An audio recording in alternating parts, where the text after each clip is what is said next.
A gente sabe que a temporada de furacões acontece todos os anos nos Estados Unidos, como a Patrícia acabou de dizer. Agora, dessa vez, tem um alerta diferente. Os cientistas já vinham avisando há meses que a temporada de 2024 seria ainda mais intensa.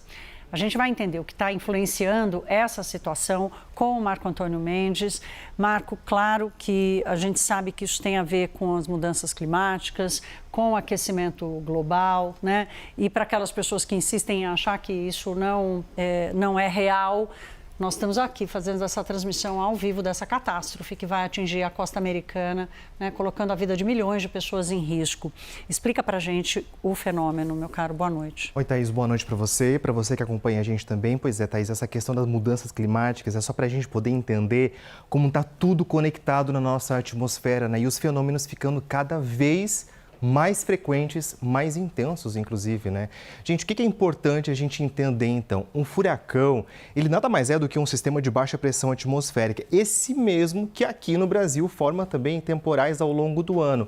A grande diferença é que furacões se alimentam do calor que está na superfície do oceano e as águas de onde esses fenômenos se formam são muito mais quentes do que aqui no Brasil. O que tem acontecido nesses últimos tempos, então, é justamente o aumento da temperatura dos oceanos. O Milton, ele se formou numa região considerada extremamente quente, que é o Golfo do México. E mais do que isso, a temperatura das águas dessa região vem aumentando gradativamente. Hoje, essas águas estão mais ou menos em torno de 31 graus, são mais de 2 graus acima da média. O Oceano Atlântico Norte também vem ficando muito quente, hoje com 29 graus, ou seja, 2 graus a mais do que o normal. Esses dados aqui são da Administração Oceânica e Atmosférica dos Estados Unidos. E aqui que é importante lembrar, para ganhar força, os furacões, eles precisam do oceano quente para poder usar como combustível, né? Então, quanto mais quente as águas, mais forte tende a ser essa tempestade também. E aí, os oceanos, eles estão mais quentes justamente por causa da queima de combustíveis fósseis, grandes quantidades de gases de efeito estufa que aquecem o planeta e estão inundando a atmosfera.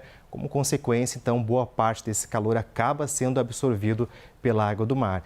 E aí, veja, né, Thaís? Uma temperatura que parece tão pouca, 2 graus acima da média, mas que já faz todo um estrago, acaba mudando completamente todo esse cenário.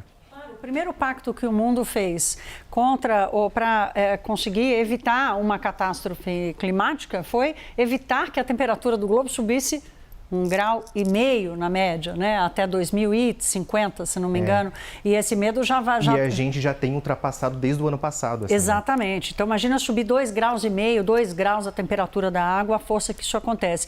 Marco, a gente abriu o Prime Time de hoje mostrando uma imagem ao vivo de satélite, mostrando a trajetória do furacão. Agora eu te passo, meu caro, para você nos ajudar a entender essa velocidade, onde ele está exatamente agora, para a gente identificar o que está acontecendo. Pois é, vamos dar uma olhada, a gente vem acompanhando esse deslocamento praticamente todo o dia, né, Thaís? Mas vamos dar uma olhada principalmente como é que está acontecendo agora esse furacão por onde está passando. Vamos ver aqui nessas imagens de satélite, porque são imagens praticamente em tempo real, que mostram o avanço do furacão Milton. Essas linhas que a gente vê aqui atravessando o nosso telão, praticamente, eles mostram a trajetória dele e a previsão de como o furacão Milton deve se deslocar. As linhas também indicam a intensidade. Então, veja, logo no comecinho, quando ele se formou aqui, em vermelho no mapa, ele estava numa categoria 4. E aí, por um longo caminho depois, ele avançou pela categoria 5, que é a mais alta, com ventos que chegavam a mais de 260 km por hora.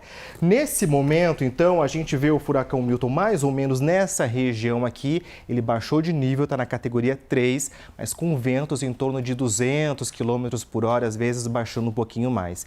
E aí ele está também agora muito perto da costa. Neste momento agora, praticamente aqui pouco menos de 60 quilômetros de distância, e há inclusive uma previsão de que quando ele for atravessar o continente, chega basicamente aqui pertinho da metade do continente, então ele pode cair para a categoria 1, só que assim mesmo ainda acaba sendo muito preocupante, porque os ventos nessa região ainda podem atingir os 150 km por hora. E aí, Thaís, 150 km por hora, praticamente a gente não tem ideia do estrago que pode acontecer também, mesmo baixando de categoria, né? Claro, não, a gente já está vendo, a gente acabou de mostrar imagens ao vivo aqui de uma das cidades da costa oeste, que já, das árvores, os postes já foram derrubados, né? Marco, obrigada, até já. Até daqui a pouco.